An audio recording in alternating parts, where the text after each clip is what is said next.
Vijay sir அது shooting எடுத்தார், உண்மைதான். 100% உண்மைதான். அது எந்த மாற்று கருத்தும் கிடையாது. அந்த இதுல ஷூட்டிங் நடத்தப்பட்டது. அது நானே சொல்றேன். விஜயினோட தீவிர தொண்டனாக இருக்கக்கூடிய நானே சொல்றேன். விஜய் சார் அந்த இடத்துல ஷூட்டிங் எடுத்தது உண்மைதான். வணக்கம், இது உங்கள் பொலிட்டிக்கல் பார்க். நான் உங்கள் நண்பன். இன்றைய தினத்துல ஜனநாயகன் ஷூட்டிங் எடுக்கப்பட்டதுதான் அந்த கரூர் சம்பவம் அப்படின்னு சொல்லிட்டு இருக்கிறவங்களுக்காக சொல்றேன். இந்த ஒய் பிரிவு பாதுகாப்பு ஒன்று கொடுத்தாங்கல்ல விக்கிரவாண்டி மாநாட்டுக்கு, அதுக்கு அப்புறம் ஜட் பிரிவு பாதுகாப்பு கொடுத்தாங்கல்ல விக்கிரவாண்டி மாநாட்டுக்கு அப்புறம், எல்லாரும் கேள்வி கேட்டாங்கல்ல விஜய்க்கு எதுக்கப்போ ஜட் பிரிவு ஒய் பிரிவுன்னு கேட்டாங்கல்ல. அந்த ஒய் பிரிவு பாதுகாப்பு வந்து கரூர் சம்பவத்தன்னைக்கு இருந்துச்சா இல்லையா? இருந்திருக்கும். ஏன்னு கேட்டீங்கன்னா எல்லா இடத்துலையும் அந்த ஜட் பிரிவு பாதுகாப்பு இருக்கு. அந்த பாதுகாப்பு அதிகாரிகள் இருக்காங்க. ஒருவேளை சப்போஸ் அதுக்குள்ள யாராச்சும் இருந்திருந்தா அந்த ஜட் பிரிவு பாதுகாப்பு அதிகாரிகளுக்கு தெரியுமா தெரியாதா?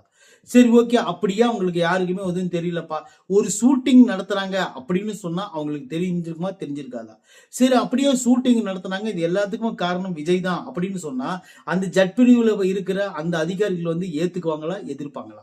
இதுக்கு எல்லாத்துக்கும் ஒரு காரணம், இதுக்கெல்லாம் காரணம் மொத்தமாவே விஜய் தான் சொன்னா அந்த ஜட் பிரிவு அதிகாரிகள் வந்து விஜய்க்கு வந்து எதிரா இருப்பாங்களா இல்ல வந்து ஆப்போசிட்டா இருப்பாங்களா? கிட்டத்தட்ட வந்து பாத்தீங்கன்னாலும் வந்து விஜய் சார் மேல குறை சொல்றவங்க எல்லாருமே இதை மறந்துட்டாங்க. ஏன்னு கேட்டீங்கன்னா ஜட் பிரிவு பாதுகாப்பு அப்படின்னு விஜய் சார் கொடுக்கப்பட்டது. அதுக்கு எப்ப கொடுக்கப்பட்டதுன்னு பாத்தீங்கன்னா கிட்டத்தட்ட அவருக்கு வந்து கூட்டம் அதிகமா வருது, ஃபர்ஸ்ட் ஒய் பிரிவு பாதுகாப்பு தான் கொடுத்திருந்தாங்க. அதுக்கப்புறம் வந்து ஜெட் பிரிவு பாதுகாப்பு அப்படிங்கிறது வந்து என்னன்னு பாத்தீங்கன்னா இந்த பக்கமும் நடி சென்ற 2 பேர் இந்த மாதிரி வருதான் ஜெட் பிரிவு பாதுகாப்பு. மொத்தம் வந்து பாத்தீங்கன்னா 11 பேர் கொண்ட குழு வந்து வருவாங்க. இதுதான் வந்து ஜெட் பிரிவு பாதுகாப்பு. அந்த 11 பேரை தாண்டி இன்னும் எக்ஸ்ட்ரா கூட நம்ம வந்து பிட் பண்ணிக்கலாம். எந்த மாதிரி வந்து பாத்தீங்கன்னா ஒய் பிரிவை விட அதிகமான பாதுகாப்பு வந்து ஜெட் பிரிவு பாதுகாப்பு அப்படி என்று சொல்லப்படுகிறது. சரி, ஓகே, இதெல்லாம் வந்து எப்படின்னு பாத்தீங்கன்னா அதாவது இவங்கெல்லாம் வந்து அதிகாரிகள் இருந்திருப்பாங்கல்ல.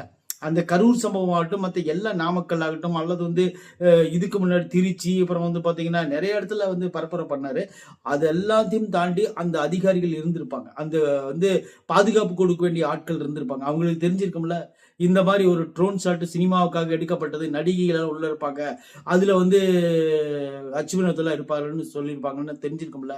ஆனா எதையுமே வந்து நிரூபிக்கப்படாம இன்றைய தினத்துல இந்த மாரிதாஸ் அவர்களும் இந்த சவுக் சங்கர் அப்படின்னு சொல்லக்கூடிய இந்த யூடியூபர்ஸ் 2 பேரும் என்ன பண்றாங்கன்னு பாத்தீங்கன்னா, ஏன் இவங்க பேரை சொல்றேன்னு பாத்தீங்கன்னா இவங்க வந்து அந்த மாதிரி வந்து இன்னைக்கு புதுசா பாக்குற மாதிரி அந்த விஷயத்த பாக்குறாங்க அப்படிங்கிறதுக்காக நான் சொல்றேன். ட்ரோன் ஷாட் மேல இருந்து ஒரு ட்ரோன் ஷாட் காட்டினாங்களாம். அந்த ட்ரோன் ஷாட்ல வந்து கீழே வந்து என்ன நடக்குது அப்படின்னு சொல்லிட்டு ஈஸியா கணிக்கிற மாதிரி ஒரு ட்ரோன் ஷாட்டா. அந்த மேல இருந்து பாக்குற ட்ரோன் ஷாட் வந்து அவ்வளவு ஒரு அழுத்தமான ட்ரோன் ஷாட்டா. அதுலதான் எல்லா விஷயமும் கலந்துருக்குதான். அதை தான் விஜய் வந்து டெலீட் பண்ணிட்டாராம். விஜய் வந்து டெலீட் பண்ணிட்டாருன்னு சொல்றது ரைட் தான், ஓகேவா? ஏதோ ஒரு காரணத்துக்காக ஒரு டெலீட் பண்ணிட்டாரு, அதை சிபிஐ கண்டுபிடிச்சிட்டாங்க. சும்மா பேச்சுக்கு வைங்க, சும்மா தானே சொல்றோம், வைங்க, பேச்சுக்கு வைங்க. முக்கியமான ஆதாரத்தெல்லாம் அழிச்சிட்டாங்கன்னு வைங்க, வச்சுக்கோங்க, பேச்சுக்கு வச்சுக்கோங்க. எனக்கு என்ன அதுல உண்மையெல்லாம் கிடையாது, சும்மா பேச்சுக்கு அழிச்சு விடுறதான வச்சுக்கோங்க. ஆனா இவங்கள சொல்ற அவதூறு எதுக்கு தெரியுமா? இந்த இப்தார் நிகழ்ச்சி நடந்து பாத்தீங்களா, இந்த ரம்ஜான் நோன்பு, அதுல வந்து சொன்னார் பாத்தீங்களா, எனக்கு எந்த கட்சியோடும் சமரசம் கிடையாது, நான் வந்து மக்களோட தான் கூட்டணியா இருக்கேன் அப்படின்னு சொல்லிட்டு சொன்னதுக்கு அப்புறம் தான் இந்த ட்ரோன் ஷாட்டு, இந்த வந்து கூட்டம், இந்த வந்து ஷூட்டிங்கு, இந்த வந்து ஜனநாயகன் படம், அச்சு வினோத், அப்புறம் வந்து பாத்தீங்கன்னா அந்த நடிகர்கள், அலெக்ஸ் கேமரா, அப்புறம் வந்து பாத்தீங்கன்னா பெரிய பெரிய ஜாம்பவான்கள் அப்படி ஹாலிவுட்ல இயக்கக்கூடிய கேமராக்களெல்லாம் இங்க வந்து இயக்கிருக்காங்க. அப்படிங்கறதெல்லாம் வந்து இவங்க தனித்தனியா ஒவ்வொரு பக்கமும் உருட்டிட்டு இருக்கிறாங்கன்னு வச்சுக்கோங்களேன். இதுவே சமரசமா இருந்திருந்தா கரூர் சம்பவத்துக்கு விஜய் போகவே இல்லைன்னு சொல்லிடுவாங்க. என்ன புரியுதா? அங்க போனது ஒரு டூப் போயிருந்தாரு, அவரு போகவே இல்லை, அது ஏஐன்னு கூட சொல்லிடுவாங்க. விஜய் கரூர் சம்பவத்துக்கு வீட்டுல இருந்தாருங்க, அவரு அங்க போகவே இல்லைங்க. அங்க பேசிட்டு இருந்து யாருன்னு நினைச்சீங்க? அது ஒரு ஏஐனா குளோனிங்ல எடுத்திருக்காங்க. அந்த மாதிரி ஒரு நபர் தான் நின்று பேசிட்டு இருந்தது. நீங்க விஜய் நினைச்சு தப்பா நினைச்சிட்டீங்க. நானே ஒரு நிமிஷம் அப்படிதாங்க நினைச்சேன். கேமராவே இங்க இல்லைங்க, அல்ல செல்போன்ல பிடிச்ச கேமரா தாங்க எடுத்து போட்டுட்டு இருந்தாங்க. இதெல்லாம் ஒன்றும் பெருசா எடுத்துக்காதீங்க. இது வந்து எந்த மாதிரி ஒரு சூழ்நிலை ஏற்படுத்துன்னு பாத்தீங்கன்னா, இதுங்கெல்லாம் சும்மா பொய் சொல்றாங்க. நம்ம அண்ணன் அந்த மாதிரிலாம் கிடையாது. விஜய் அண்ணன் சூப்பரான தங்கமானவர், தரமானவர், செல்லமானவர், செதுக்கி வச்ச சிலைங்க அவர்லாம் இந்த மாதிரி தப்பு பண்ண மாட்டாருங்க. ஏங்க நீங்க எவ்வளவு பொய் சொல்றீங்க அப்படின்னு சொல்லிட்டு இந்த நாக்குகள் எல்லாம் மாறி மாறி பேசும். ஆனா இன்னைக்கு வந்து எந்த கட்சியிலும் கூட்டணியில நான் தனித்து தான் நிக்கிறேன். ஏன் இத்தனை கட்சிகளுக்கு இல்லாத இருப்பு எதுக்குடா விஜய் சாருக்கு மட்டும் இந்த மாதிரி போட்டு பொழக்கிறீங்க? எனக்கு அதுதான் தெரிய மாட்டேங்குது. இன்னைக்கு மும்பை கிளம்பி போறாரு 7 மணிக்குன்னு சொல்லிட்டு டிபேட்ல ஓடிட்டு இருக்குது. மும்பை செல்கிறார் விஜய், விஜய் மும்பை செல்கிறார், யாரையும் கூட்டி செல்லவில்லை, அவர் நண்பர்களுடன் செல்கிறார், தனி விமானத்தில் செல்கிறார். இது ஜனநாயகன் படத்தினுடைய ஏதாவது ஒரு விசேஷமாக இருக்க வேண்டும், அல்லது என்றால் வேறு ஏதாவது ஒரு பர்சனல் ஒர்க்காக இருக்க வேண்டும். பர்சனல் ஒர்க்காக இருப்பதற்கு வாய்ப்பு இருக்கிறது அப்படின்னு எல்லாம் போட்டு வச்சு வச்சு வச்சு வச்சு செய்யறாங்க. இதெல்லாம் எதுக்கு?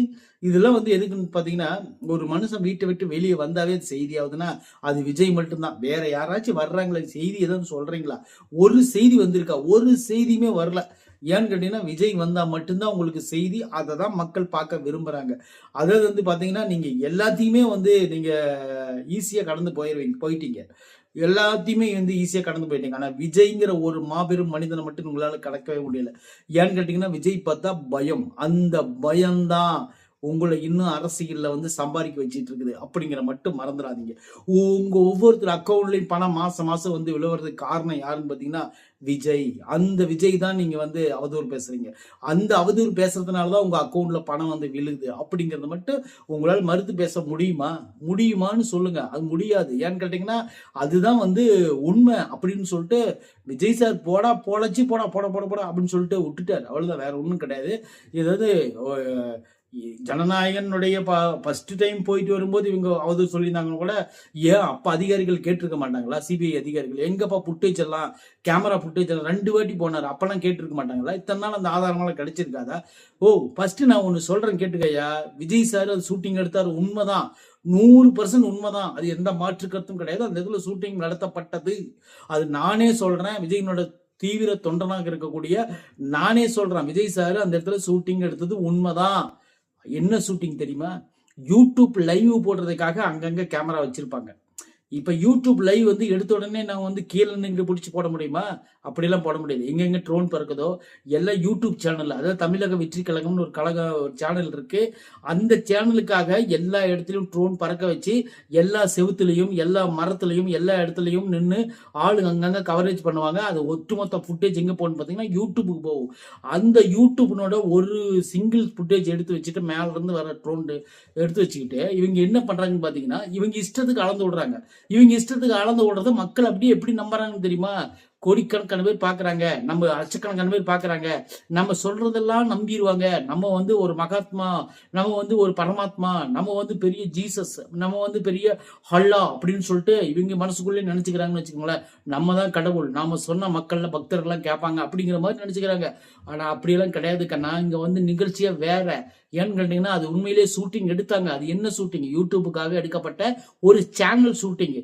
படம் நடிக்கிறதுக்காக அப்பத்தனமா வந்து இது ஒரு சின்ன ஒரு குழந்தை 1வது படிக்கிற பையனுக்கு தெரியும் அந்த இதுல ஷூட்டிங் எடுக்க முடியாதுன்னு.